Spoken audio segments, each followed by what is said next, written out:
Picada de Noticias.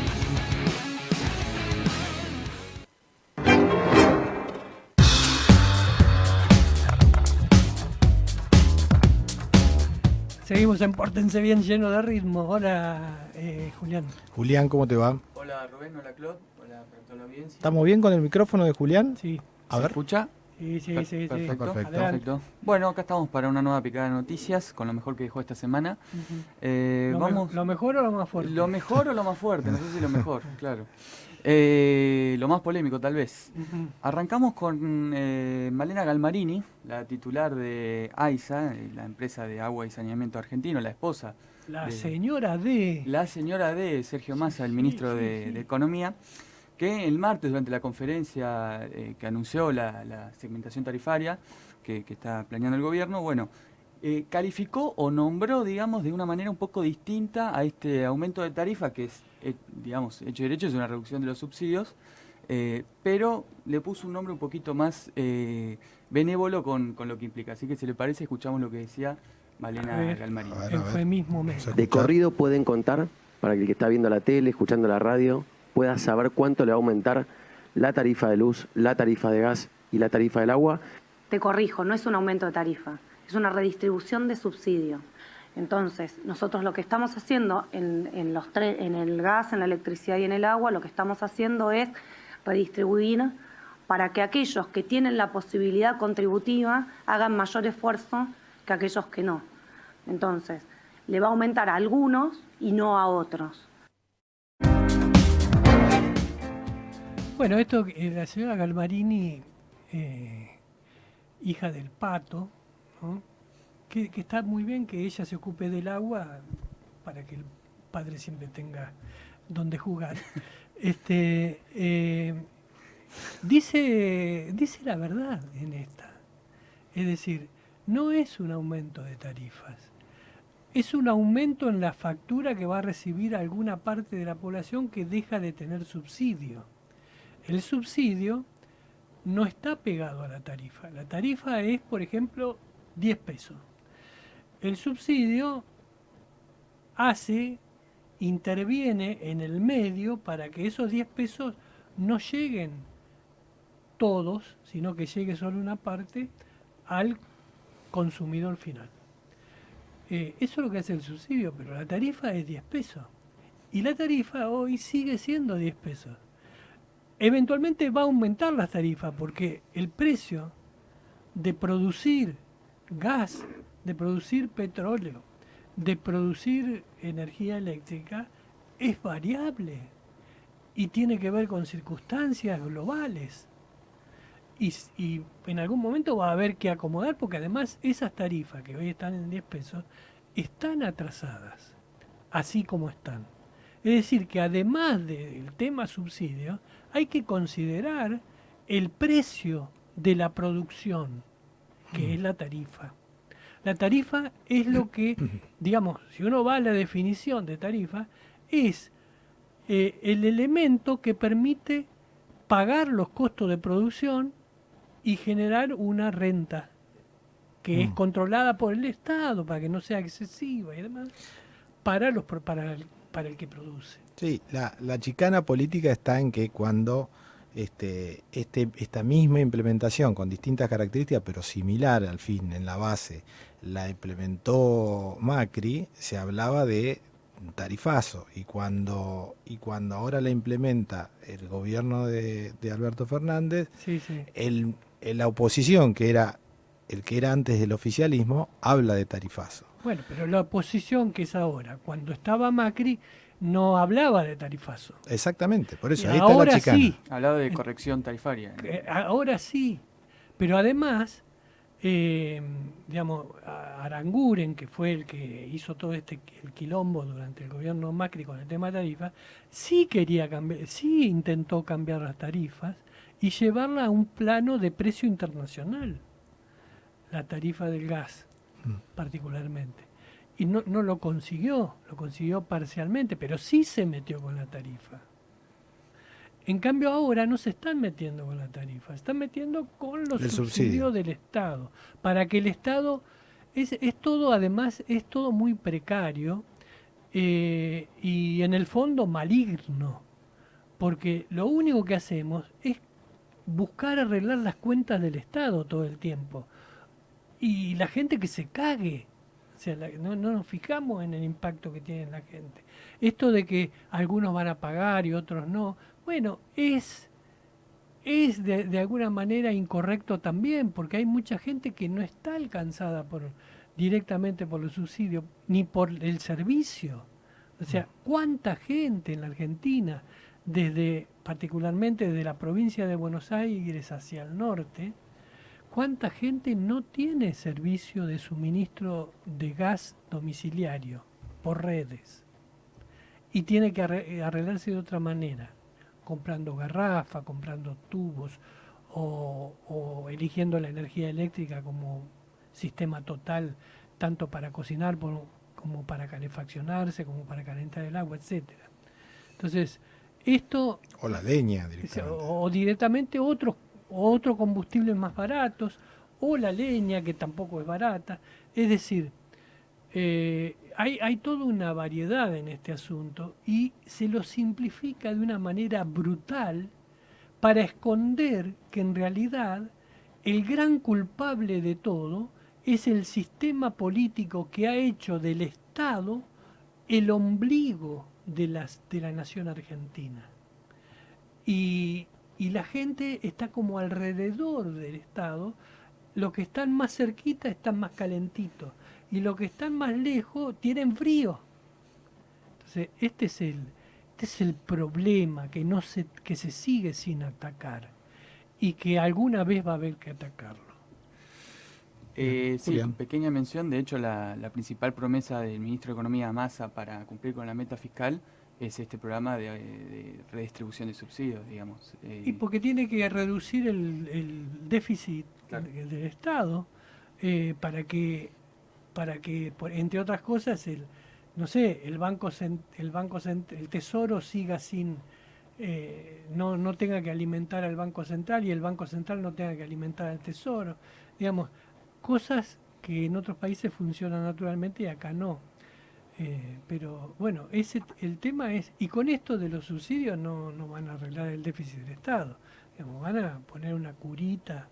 Sí, te intenta cumplir la meta con el fondo. Al mismo tiempo ahora viene el cambio, este experimento que van a hacer con terminar, digamos, tratar de bajar el tema de los planes sociales para transformarlo en trabajo, con este acicate de que el Estado se haría cargo de una parte de la parte que correspondía a ese subsidio, digamos, de empleo, y los empleadores entonces tendrían que pagar nada más que la diferencia para llegar al nivel salarial correspondiente al colectivo que sea, y las cargas sociales. Entonces, con esta jugada se pretende ir modificando las cosas por un año. Son todos experimentos, pero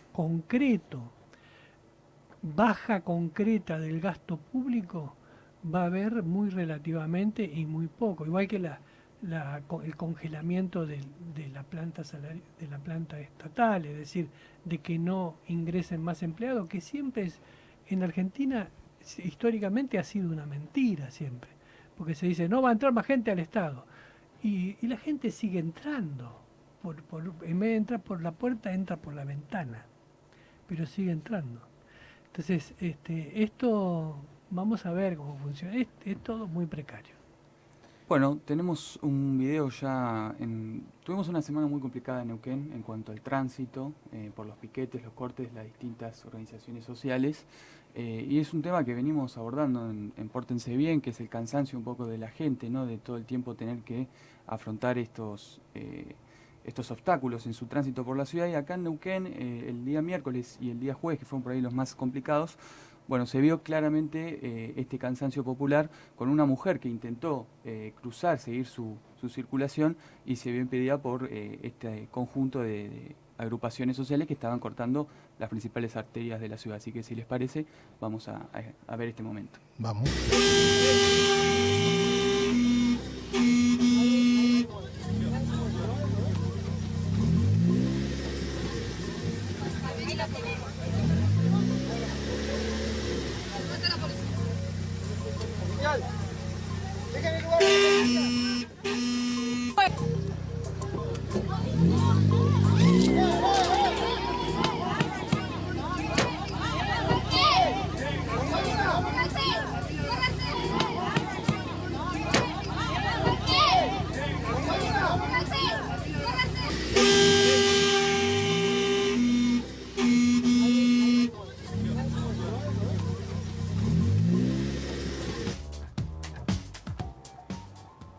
la policía actuando de moderador. Digamos. Bueno, para los que no, para los que están escuchando solo la radio, no están mirando la tele, era básicamente una automovilista, una mujer manejando un auto pequeño, presionando con el mismo auto contra Sí. el piquete, ¿no? En la calle. Había declaraciones también de la mujer, era más largo el video. Pero bueno, es una postal que es un hecho que es como un símbolo, ¿no? Que representa lo que genera este tipo de acción en la calle y la necesidad, creo que surge casi natural de la población en general y mía personalmente también, de que el poder político y el poder judicial, el poder ejecutivo tiene que rápidamente hacer las acciones, las que sean necesarias, posibilidades hay mucho, de terminar con este tipo de acciones. A ver, son válidas las protestas en un marco de razonabilidad, pero ya cuando afectan la columna vertebral de la vida de la gente, que tiene que ver con la educación de los chicos, de las compras, de los insumos, de los proveedores, del trabajo. Deja de ser válida la protesta, es así de corto. O sea, la protesta es válida si no jode a la gente. Si jode a la gente no es válida. Está bueno que se pueda mostrar el... ¿Estamos bien? Se pueda mostrar el reclamo y que las autoridades escuchen el reclamo de los distintos sectores, pero esto ya supera cualquier límite de paciencia y de tolerancia, y el Estado y el Poder Judicial tienen que actuar y castigar de manera severa. Pero está muy preocupado, Bueno, achicando gastos. Estamos muy mal de tiempo. ¿Podemos llamar a Giancafilo? Lo podemos llamar y después seguimos con los temas de picada. ¿Lo podemos ir llamando, Ariel, por favor? ¿Vamos a hablar con Osvaldo Giancafilo? Vamos a hablar con Osvaldo Pasa Giancafilo. con la escuela. O sea, yo estuve viendo noticias que me llegan porque todavía me mandan los correos porque no han registrado mi jubilación, evidentemente. Y veo cosas como, por ejemplo, que se hace un lío bárbaro por una intoxicación con gas en una escuela y después se demuestra científicamente que no hubo ninguna pérdida de gas y que por lo tanto tampoco hubo intoxicación. Que fue, Bueno. habrá sido alguna otra cosa. Acá está la política. Bueno, pero los chicos...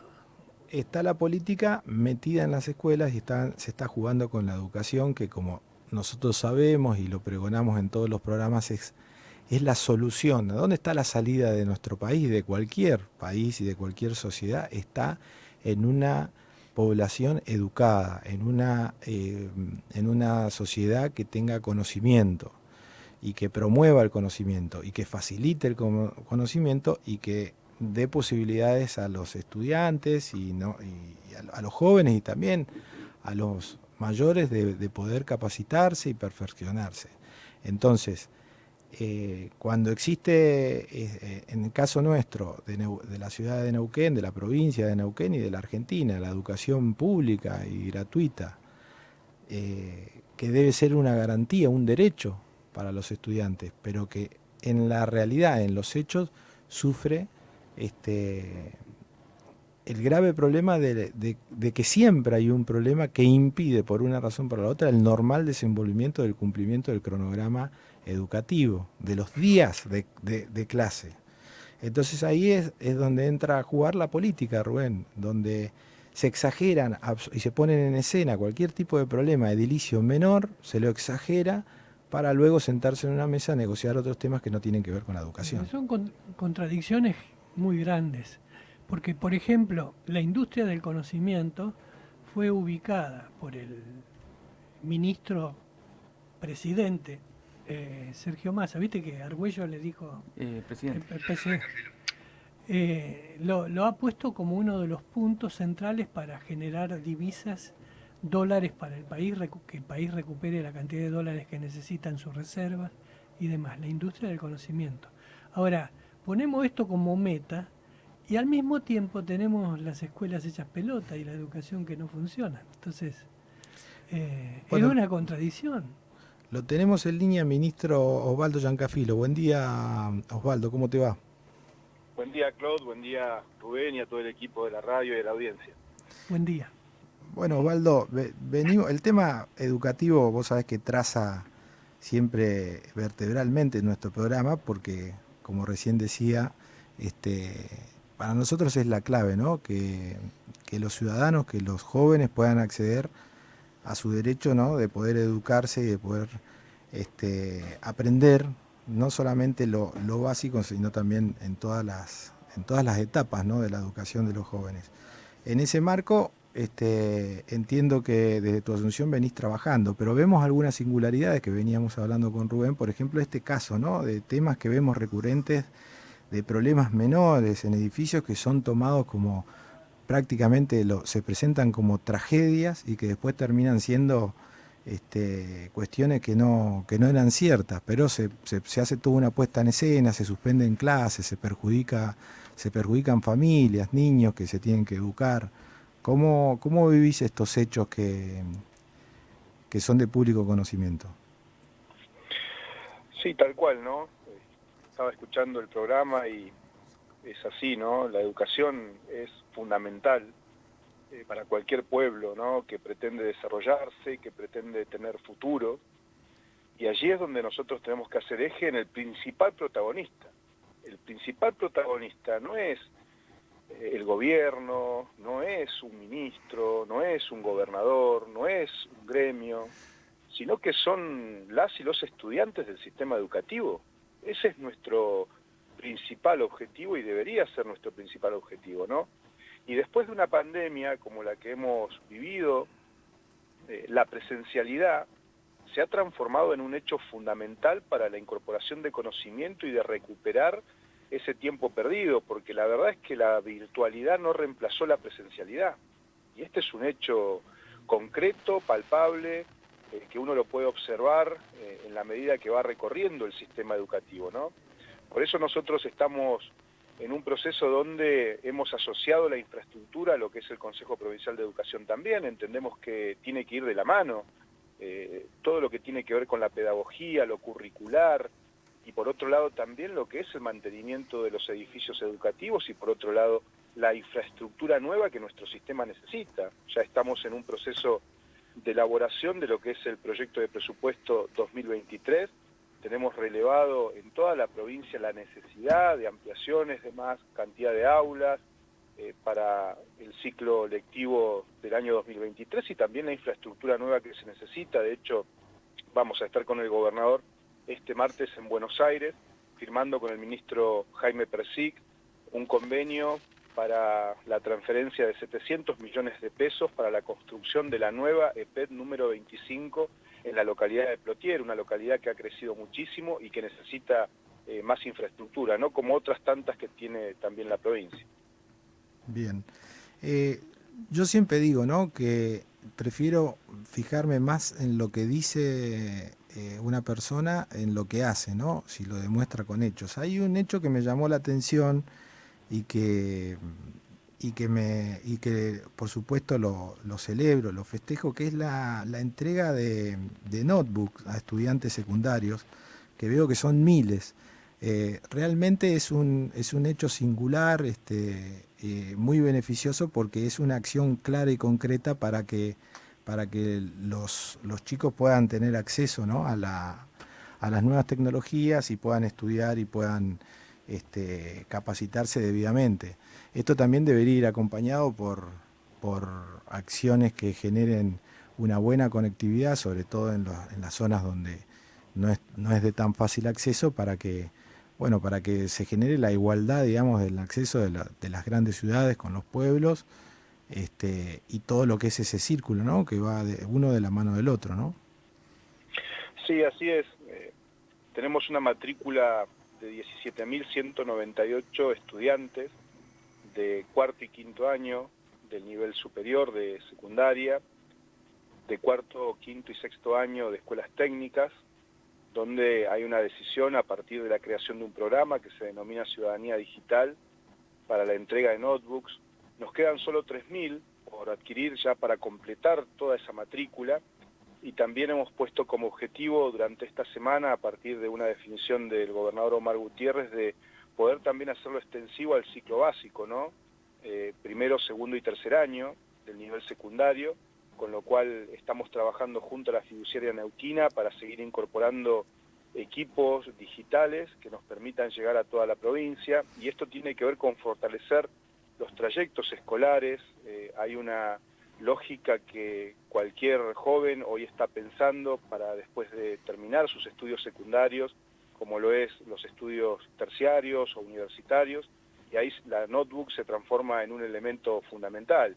Y en ese sentido federal de distribución no solo se piensa en Neuquén Capital, ¿no?, sino que también en las 57 localidades que tiene la provincia. Ayer estuvimos en Plotier, estuvimos en Plaza Huínculi y en Cutralcó, y la realidad es que uno puede ver en la expresión de los chicos cómo este elemento es fundamental para que ellos puedan dar continuidad, ¿no? Y esto iguala, porque allí no se pregunta edad, no se pregunta nivel de ingresos, sino que es una distribución igualitaria para todos los sectores del nivel secundario de la provincia. Osvaldo, ¿cómo anda su manejo de números Bien, en el sistema educativo? Bien, No, bien. porque le voy a preguntar, como ha habido variables como la pandemia precisamente que afectaron, entre otras cosas, la matrícula escolar en los distintos distritos, ¿cuál es la matrícula general de estudiantes que tiene Neuquén en estos momentos en cantidad? Bueno, tenemos 231.000 estudiantes en toda la provincia, lo que es niveles inicial, primario, secundario. De ese universo, Rubén, 198.000 son parte del sistema educativo de gestión pública. O sea, el 86% de la matrícula de la provincia de Neuquén transita por la escuela pública de gestión pública. Poco más de 33.000 estudiantes son parte del sistema educativo de gestión privada. Y para, digamos, trabajar con ese material humano ansioso de recibir conocimientos, instrucciones y demás, ¿qué cantidad, cuál es la matrícula, digamos, equivalente de docentes? Tenemos algo así como 20.000 docentes en la provincia y 6.000 auxiliares de servicio. Y ese es el personal que hoy de alguna manera atiende esa matrícula en toda la provincia. A eso podemos sumarle también 669 edificios escolares, de los cuales 160 están ubicados, poco más de 160, 167, están ubicados en la ciudad de Neuquén. ¿Cuál es el monto presupuestario que se le asigna, que se le asignó este año a la educación provincial, Osvaldo? 79.000 millones de pesos es aproximadamente dentro del presupuesto provincial lo que está destinado a la educación. De todas maneras, allí yo entiendo, Rubén, que los números de este presupuesto que estamos preparando ya de cara al 31 de octubre para presentar en la legislatura, y esto de acuerdo a lo que venimos hablando con el gobernador, hemos detectado que necesitamos más infraestructura desde el punto de vista escolar, ¿no? Porque ha aumentado muchísimo la matrícula.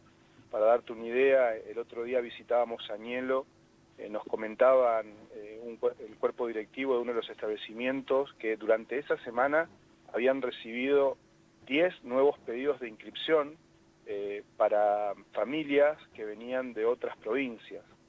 O sea que estamos teniendo de alguna manera el impacto que genera Vaca Muerta y todo lo que hace a la explotación de los hidrocarburos en nuestra provincia, una expectativa que naturalmente se despierta en todas las provincias argentinas y en otros países, y eso va generando también un impacto muy importante en la matrícula. Y algo parecido se está dando también en el sur de la provincia de Neuquén, hablo de San Martín de los Andes, Villa La Angostura, Junín de los Andes, donde también es imprescindible poder avanzar con más infraestructura escolar, porque es evidente el crecimiento de la matrícula y quizás nos hemos quedado un poquito retrasados en ese sentido, por eso el presupuesto 2023 seguramente va a tener un aumento considerable en términos porcentuales respecto del presupuesto para educación. Y de ese, digamos, hablando en porcentajes, no en números, del 100% del presupuesto educativo, ¿qué porcentaje se orienta hacia el cumplimiento de la masa salarial? Y estamos hablando de 8.500 millones aproximadamente a precios actuales, a valores actuales, perdón, a partir de las recomposiciones salariales. Si lo pensamos en términos de números, en el original del presupuesto proyectado, sin contemplar esta variable de la inflación y por otro lado el acuerdo salarial que se suscribió en febrero, donde la actualización pasó a ser por IPC, con lo cual vamos a ver una variación desde el punto de vista presupuestario que va en ascenso en función de esa actualización por IPC. Sí. Hoy, en este momento, en agosto, en la liquidación de agosto, estamos alrededor de 8.500 millones de pesos. Obviamente, a principios de año era un valor mucho menor. Hablábamos de algo así como 6.000 millones de pesos en salarios. O sea que prácticamente el tema salario se consume el mayor porcentaje del presupuesto general para educación, ¿no? Sí, lo que pasa es que ahí tenemos que contemplar también, Rubén, que hay un porcentaje que está contemplado y se refleja en el presupuesto de obras públicas, en términos técnicos, ¿no? Cuando se presupuesta la infraestructura escolar impacta en el presupuesto de obras públicas y no en el presupuesto del Ministerio de Educación. Claro, está diferenciado. Claro, pero bueno, para que tengas una idea, este año aproximadamente la inversión en materia educativa en términos de infraestructura ha sido algo así como 5.000 millones de pesos. Claro, usted lo que me dice es que educación no solo es beneficiado por el presupuesto otorgado estrictamente para la educación, sino que hay otras áreas del gobierno que también desarrollan obras o inversiones que después benefician al sistema educativo. Exactamente. Obras, por ejemplo, edificios, qué sé yo, o también tendido de redes de gas, de infraestructura de comunicación, de caminos, es decir, en definitiva, todo va para el mismo lado, ¿no? Sí, exactamente. Ahí en este presupuesto también está incluido, en el presupuesto de educación está contemplado, por ejemplo, el transporte escolar, claro, que se brinda en las zonas rurales para que aquellos estudiantes que tienen que trasladarse a centros urbanos para llevar adelante sus estudios secundarios fundamentalmente. Hablamos de una inversión de alrededor de 1.300, 1.400 millones de pesos más, que también impactan sobre esos 79.000, 80.000 millones de pesos que hacen al presupuesto concretamente de educación, ¿no? Claro. Bueno, y la última pregunta de mi parte. ¿Cómo quedó la situación después de ese paro capitalino que hubo desgajado de la conducción provincial de Aten y bueno, que se le, o por lo menos así estuvo planteado, se le descontó los días no trabajados a una cantidad importante de maestros de la capital neuquina? Bueno, teniendo en cuenta esto, ¿no? Que decís, son 1.364 docentes que sin tener una justificación respecto de ese día no trabajado y que impactó decididamente en el nivel de presencialidad en las aulas de la ciudad de Neuquén Capital, son los que este mes naturalmente se les ha descontado el día en la liquidación de haberes de agosto concretamente va a impactar respecto de este día descontado por no asistir a sus lugares de trabajo, ¿no? El número es 1.364. Ok, y así quedó, digamos, todavía no se ha concretado el pago porque corresponde a este mes, ¿o ya se pagó? Los saberes habitualmente se liquidan entre el 20 y el 23 de cada mes. Esto va a impactar en los salarios del mes de agosto, que se pagan en el mes de septiembre. En septiembre, claro. Así que esto debería ocurrir así, ¿no? Y ahí algo que me quedó, Rubén, respecto de lo que me preguntaba Claude y lo que escuchaba previamente, ¿no? En cuanto a lo que ha sucedido en el IFD 2 en la ciudad de Neuquén. El tema del gas. Así es. Yo quiero contarles y a la audiencia también, acá hay un elemento que es fundamental, ¿no? Nosotros hemos diseñado un área técnica que trabaja directamente en lo que hace al servicio de gas y al servicio de calefacción en todas las escuelas. Hay un arquitecto, que es el arquitecto Javier de la Vía, que conduce esa área, que trabaja de manera lineal y de manera, te diría, en tiempo real con Camusi, ¿no? O con las prestadoras de servicio que tenemos en distintos puntos de la provincia, como puede ser YPF Gas o puede ser IDENESA. Y la realidad es que allí hemos tenido 5 intervenciones y las veces que se ha intervenido, de hecho se han colocado también detectores de gas, se ha comprobado de que no hemos tenido allí pérdidas de gas, ¿no?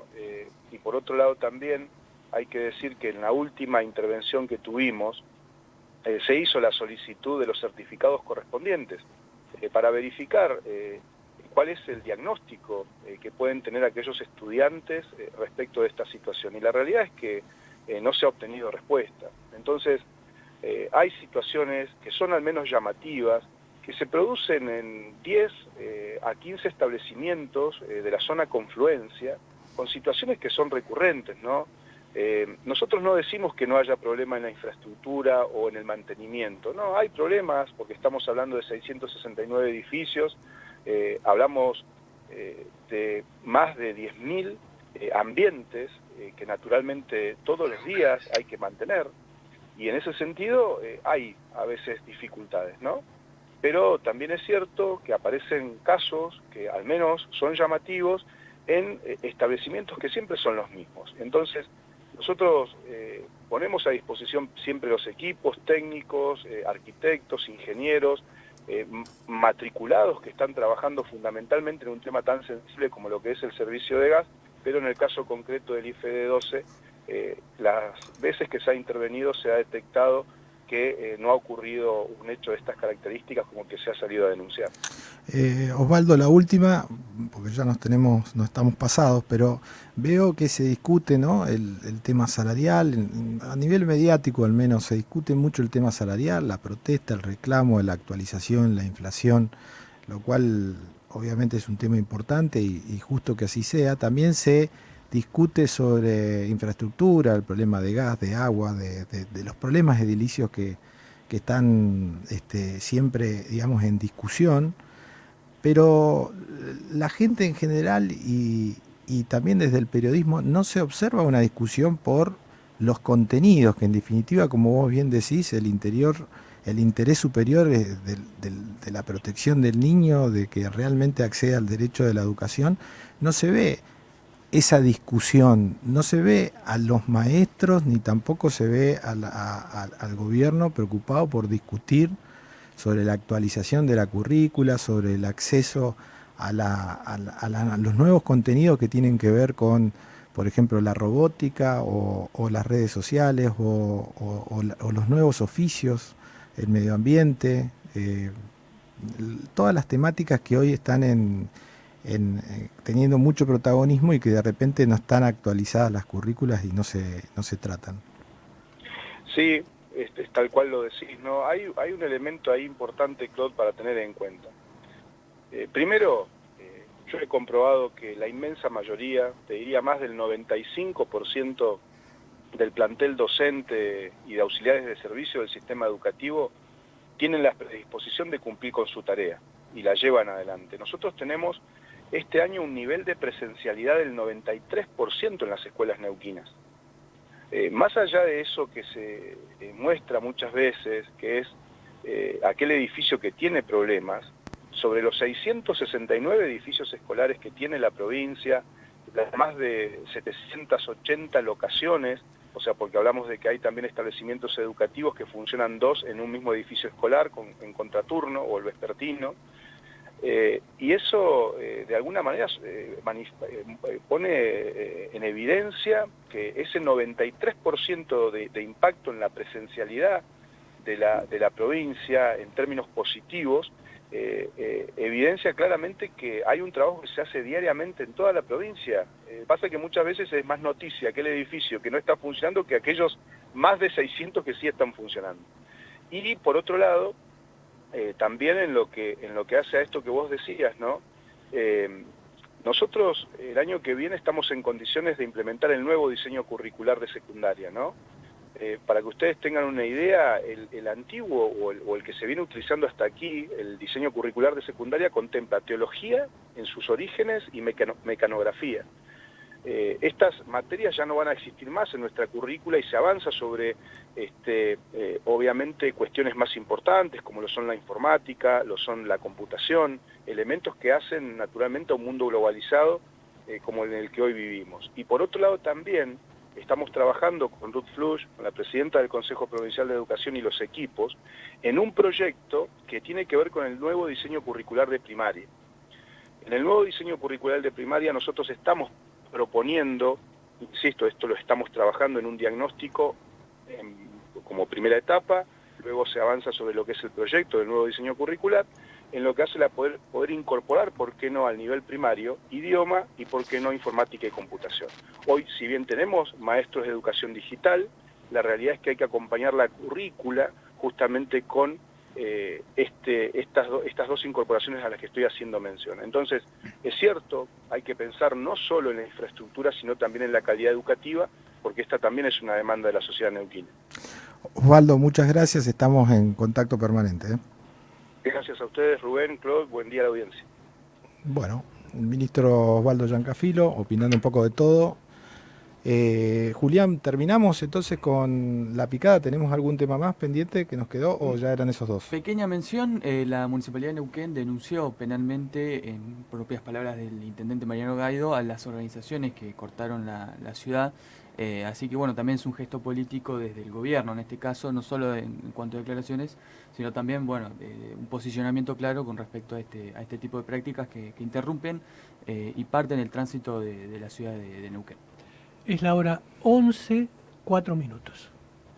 Hagan lo que quieran, pero escuchen. Pórtense bien. Un permanente llamado a la solidaridad de la inteligencia.